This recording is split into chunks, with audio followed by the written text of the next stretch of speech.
The First Strike. The story opens in 2387 aboard the human research station Frontier Dawn, orbiting the distant planet Kepler 442 bits. Commander Jake Torres leads a small team of scientists studying alien plant life. The station houses only 43 humans, making it one of the most remote human outposts in known space.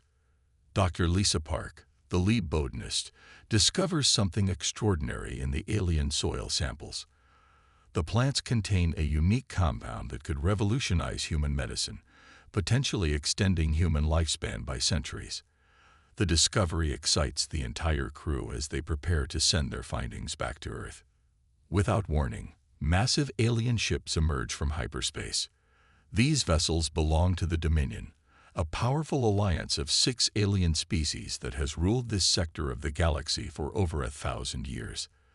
The Dominion ships are sleek, organic-looking craft that seem almost alive, covered in pulsing lights and strange symbols.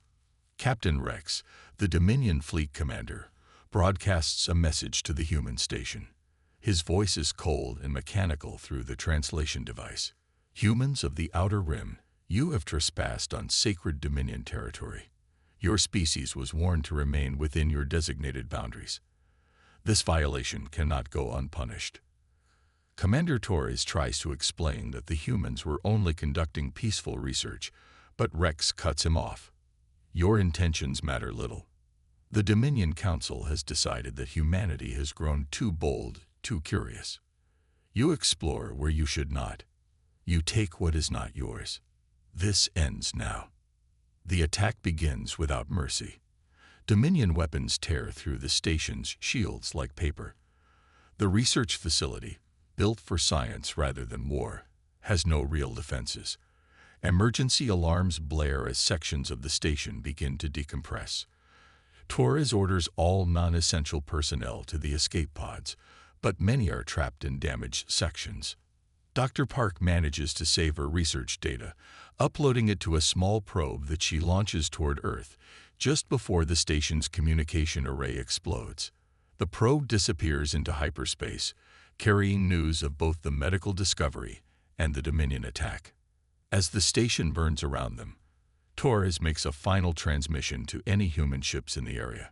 His voice crackles through static and flame.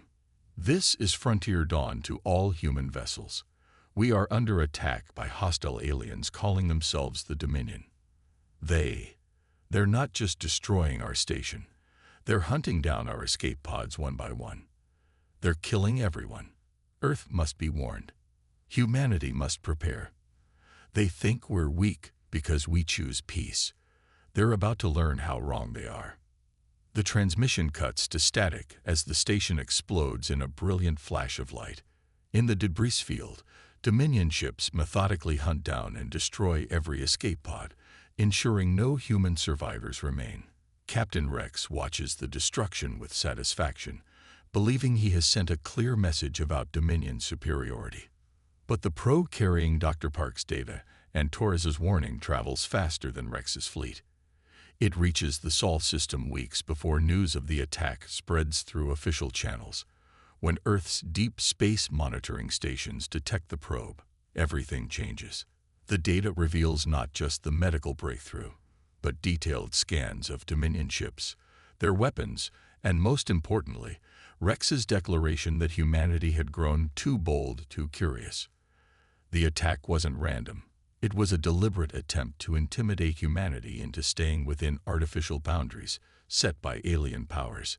President Maria Santos calls an emergency session of the United Earth Council. Military leaders, scientists, and diplomats gather in the underground war room beneath Geneva.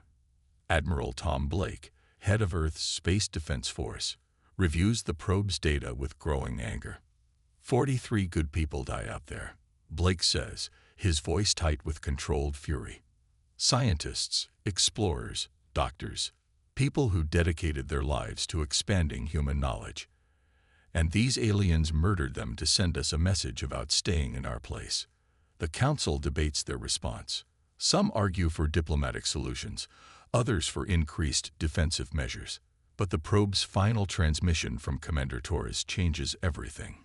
His words echo through the chamber. They think we're weak because we choose peace. They're about to learn how wrong they are. President Santos stands before the council, her decision made. For 3 centuries, humanity has chosen exploration over conquest, knowledge over domination.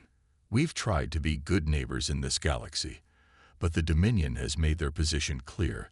They see our curiosity and peaceful nature as weakness to be exploited. She pauses, looking at each council member. Commander Torres was right. They're about to learn how wrong they are. Admiral Blake, begin Operation Awakening. It's time to show the galaxy what humans are truly capable of when pushed too far. The first part ends with Earth's massive industrial complexes beginning to shift from civilian production to military manufacturing. While in deep space, automated human probes begin mapping every Dominion world and fleet position. The sleeping giant has been awakened. The Awakening. 6 months after the Frontier Dawn massacre, Earth has transformed into a military fortress. Every major city now houses massive weapons factories working around the clock. The sound of construction echoes across continents as humanity prepares for war with an efficiency that would have terrified their ancestors. Admiral Blake stands in the newly constructed command center, a vast underground facility that stretches for miles beneath the Rocky Mountains. Thousands of officers and technicians work at holographic displays, showing real-time intelligence from across the galaxy. The scale of the operation is staggering. Humanity is preparing to fight a war against 6 alien species simultaneously. Dr. James White, Earth's leading weapons engineer, briefs Blake on their progress. We've reverse-engineered the Dominion energy signatures from the probe data. Their shields are powerful, but designed to deflect conventional plasma weapons.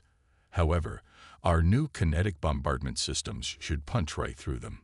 The kinetic weapons represent humanity's pragmatic approach to warfare. Instead of exotic energy beams, human engineers have created massive magnetic accelerators that fire dense metal projectiles at incredible speeds. Simple physics becomes devastating when applied with human precision and determination. Meanwhile, Captain Ann Foster leads the first wave of human reconnaissance. Her ship, the Silent Hunter, uses revolutionary stealth technology to infiltrate Dominion space undetected. What she discovers shocks even Earth's military planners. The Dominion has become lazy and overconfident. Their empire spans hundreds of worlds, but their military has grown soft from centuries of easy dominance. They patrol their borders with outdated ships and rely on fear rather than actual strength to maintain control. Most importantly, they've never faced an enemy that fights back with real determination. Foster's team discovers something else crucial. The Dominion species are physically weaker than humans. While they possess advanced technology, they lack humanity's physical endurance and pain tolerance. Their soldiers require life support systems even in mildly challenging environments, while humans can adapt and survive in conditions that would kill most aliens. Back on Earth, President Santos receives reports from colonies throughout human space. The massacre at Frontier Dawn has unified humanity in a way nothing else could. Peaceful research colonies are volunteering to serve as military bases. Civilian engineers are designing new weapons with frightening creativity. Even children are contributing, using their school computers to help calculate orbital mechanics for the coming offensive. Dr. Park's medical discovery, recovered from the probe data, has been weaponized in an unexpected way. The alien compound that could extend human life also creates a powerful stimulant when properly refined. Human soldiers using this stimulant can fight for days without rest, their reflexes enhanced to superhuman levels. The Dominion, meanwhile, remains unaware of humanity's preparations. Captain Rex has been promoted for his successful intimidation of the human species. Dominion intelligence reports suggest that Earth has gone quiet, apparently frightened into submission by the Frontier Dawn attack. This false information makes Rex overconfident about Dominion's superiority. Admiral Blake reviews the final attack plans with his staff. Operation Annihilation will begin simultaneously across 50 Dominion worlds. Human fleets will strike military targets, orbital stations, and industrial centers all at once, crippling the Dominion's ability to coordinate a response. Remember, Blake tells his officers, "We're not conquerors. We're teachers.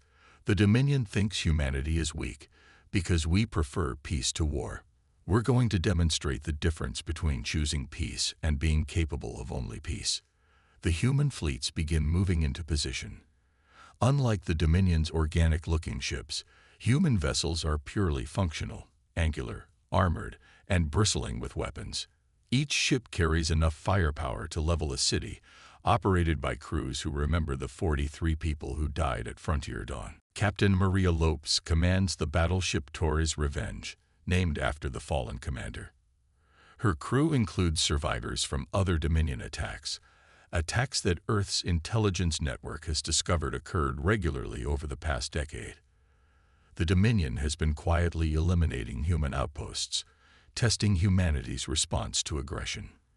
"They've been at war with us for years," Lopes tells her crew during the final briefing. "We just didn't know it.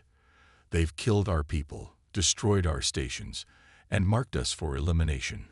Today, we make sure they understand the cost of underestimating humanity."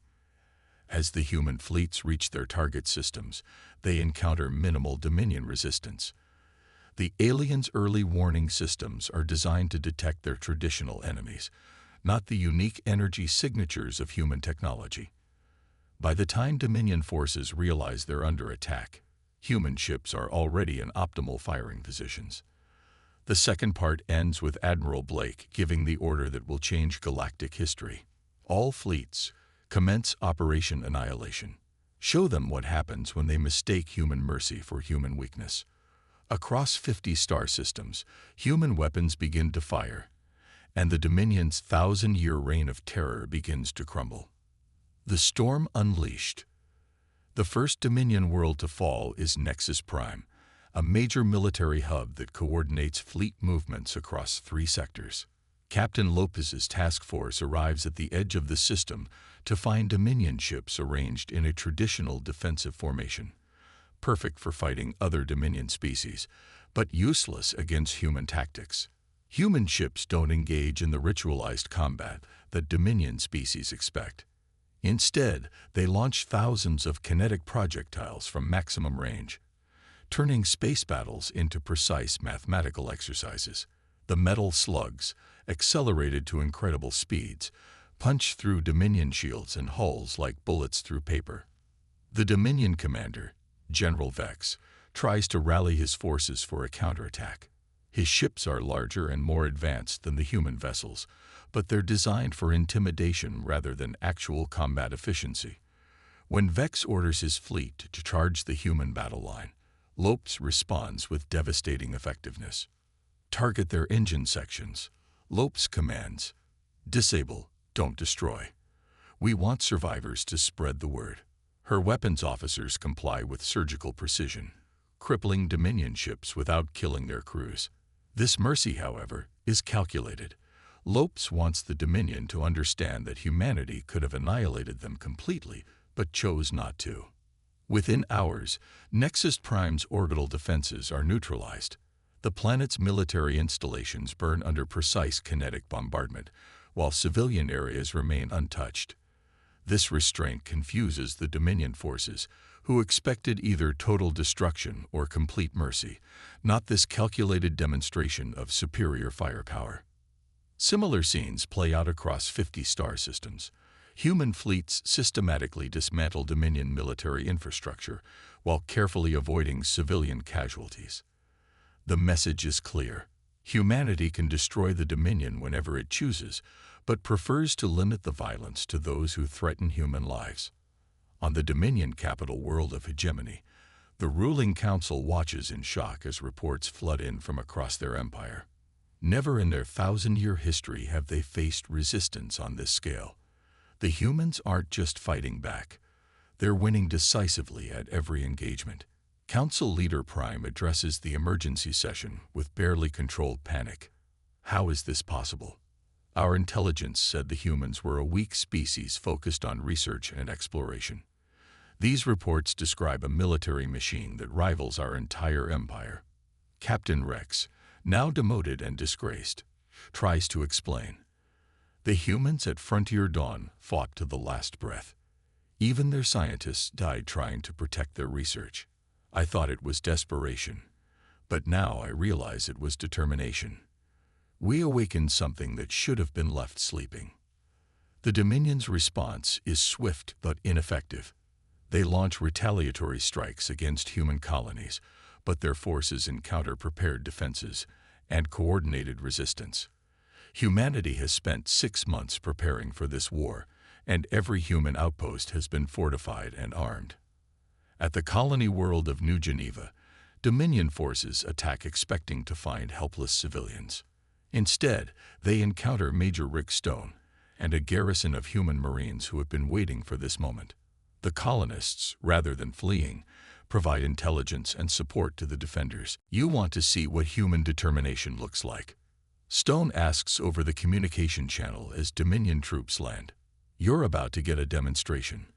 The battle that follows becomes legendary in human military history, as a small force of Marines and armed civilians holds off a vastly superior Dominion army through superior tactics and sheer stubborn refusal to surrender. Meanwhile, Dr. White's weapons teams on Earth are working on something that will end the war decisively. Using data captured from destroyed Dominion ships, they've discovered a critical weakness in Dominion technology. Their ship's power cores can be overloaded using specific electromagnetic frequencies. Admiral Blake reviews the new weapon specifications with excitement and horror. This will disable every Dominion ship in a target system simultaneously. But the electromagnetic pulse will also affect their life support systems. We're talking about potentially millions of casualties. The moral weight of the decision falls on President Santos. She can end the war immediately, but at a terrible cost, or continue the current campaign with limited objectives. The choice defines not just humanity's military strategy, but its character as a species. The Dominion started this war by murdering innocent researchers. Santos finally decides. They've had 6 months to surrender or negotiate. Every day they continue fighting. More humans die defending their homes. We'll give them one final chance to surrender. If they refuse, we use the new weapon. The ultimatum is broadcast across the galaxy. To the Dominion Council, you began this conflict by attacking peaceful humans engaged in scientific research. You have continued this war by targeting civilian populations. Humanity offers you one final opportunity to end this conflict through negotiation. You have 72 hours to respond. Choose wisely. The third part ends with the galaxy holding its breath, waiting to see whether the Dominion will accept humanity's mercy or learn the true meaning of annihilation. The choice. The Dominion Council chamber erupts in heated argument as the human ultimatum spreads across their communication networks. For the first time in their civilization's history, they face a species that has not only resisted their dominance, but turned the tables completely. Council Leader Prime reviews the military reports with growing despair. In just 3 weeks of fighting, humanity has crippled 30% of the Dominion fleet and captured or destroyed over 200 military installations. The humans fight with a combination of technological innovation and tactical flexibility that the Dominion has never encountered. Look at these battle reports, Prime says, his voice shaking. The humans don't just defeat our forces, they study our tactics during combat and adapt in real time. Their commanders are making strategic decisions that our generals take hours to formulate, and they're doing it in minutes during active battle. Councillor Thane, representing the warrior caste, argues for continued resistance. We cannot surrender to a species we intended to intimidate into submission. Our reputation across the galaxy depends on maintaining dominance. If we yield to humanity, every other species will see us as weak. But other council members point to the economic reports. The war is bankrupting the Dominion's treasury. Human forces have targeted key industrial worlds and trade routes, collapsing the economic networks that fund their military. Worse, several client species are beginning to rebel, seeing an opportunity to break free from Dominion control. On Earth, President Santos meets with her military advisors to discuss the weapon that could end everything. Dr. White explains the technical details. The electromagnetic pulse will overload every piece of Dominion technology within a target system. Ships, space stations, planetary defense grids, even personal equipment. Everything will shut down simultaneously. Admiral Blake adds the strategic implications. We've identified their three most critical systems. If we hit their capital, their main military depot, and their central communication hub, the Dominion Empire will fragment into isolated pockets that can't coordinate with each other. The moral weight of the decision troubles Santos. The weapon will certainly end the war, but it will also leave millions of Dominion civilians without life support, medical equipment, or communication systems. Even though they started the conflict, the scale of potential casualties is staggering. Captain Foster, recently returned from a reconnaissance mission, provides crucial intelligence. I've been monitoring Dominion internal communications. Their empire is more fragile than we thought. Multiple species are held in line through fear rather than loyalty. If their central authority collapses, we might see widespread rebellion rather than just military defeat. This information changes the calculation. Rather than simply defeating the Dominion militarily, humanity might accidentally trigger a galactic civil war that could last for generations. The responsibility for such chaos weighs heavily on the human leadership. With 24 hours remaining in the ultimatum, an unexpected message arrives from the Dominion capital. It's not from the Council, but from Captain Rex, the officer who ordered the Frontier Dawn massacre. His transmission is broadcast on all frequencies, ensuring every species in the galaxy will hear it. "I am Rex of the Dominion fleet," he begins, his voice heavy with something that might be remorse. 6 months ago, I ordered the destruction of a human research station. I killed 43 innocent people to send a message about Dominion power. I believe humans were weak because they chose peaceful exploration over military conquest. Rex pauses, and when he continues, his voice is different, older, wearier. I was wrong. Humanity is not weak. They are restrained. There is a vast difference between being incapable of violence and choosing not to use violence. The humans could have destroyed our worlds, killed our civilians, and shattered our empire completely. Instead, they have shown precision, restraint, and mercy even while demonstrating overwhelming superiority. The transmission continues as Rex reveals classified information about other Dominion attacks on human outposts, attacks that were covered up and denied. The Dominion Council has been systematically eliminating human presence in this sector for over a decade. We told ourselves it was necessary for galactic stability. But the truth is simpler. We feared human potential and tried to suppress it through murder. Rex's final words echo across the galaxy. The humans gave us 72 hours to surrender. That is 71 hours and 59 minutes more consideration than we gave the researchers at Frontier Dawn. If the Dominion Council refuses this mercy, then we deserve whatever annihilation follows. The transmission ends, leaving the galaxy in stunned silence. Within hours, protests erupt on Dominion worlds as civilians learn the truth about their government's actions. Client species begin declaring independence, while Dominion military units start defecting or simply refusing orders. Council Leader Prime realizes that Rex's revelation has destroyed their authority more effectively than any human weapon could. The choice is no longer between surrender and resistance. It's between accepting human terms or watching their empire tear itself apart from within. With 6 hours remaining in the ultimatum, Prime sends a message to Earth. We wish to negotiate. The New Dawn. The peace negotiations take place on the neutral world of Haven, a small planet located exactly halfway between Earth and the Dominion capital. The symbolism is intentional. Humanity insists on meeting in the middle, refusing to travel to Dominion space as supplicants or demand that the Dominion come to Earth as conquered enemies. President Santos leads the human delegation, accompanied by Admiral Blake and Dr. White. Their arrival at Haven demonstrates humanity's transformed status in galactic politics.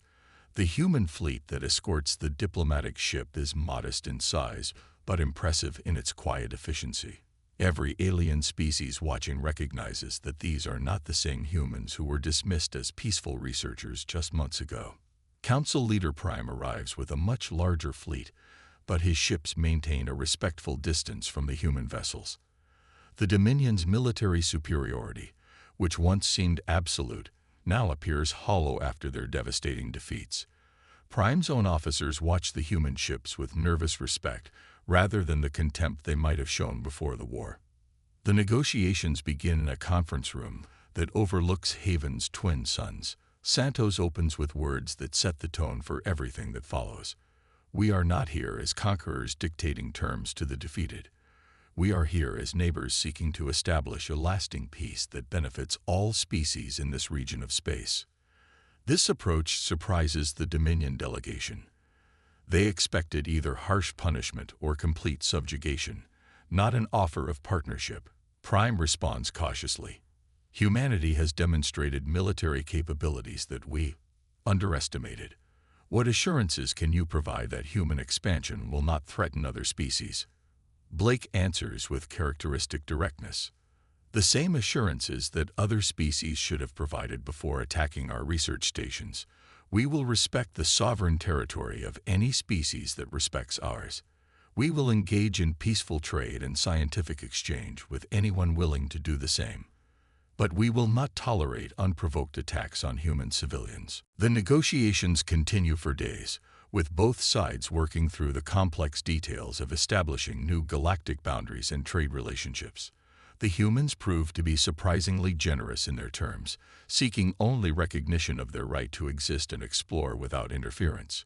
Dr. White presents the most significant development. We're prepared to share certain medical technologies developed from our research at Frontier Dawn.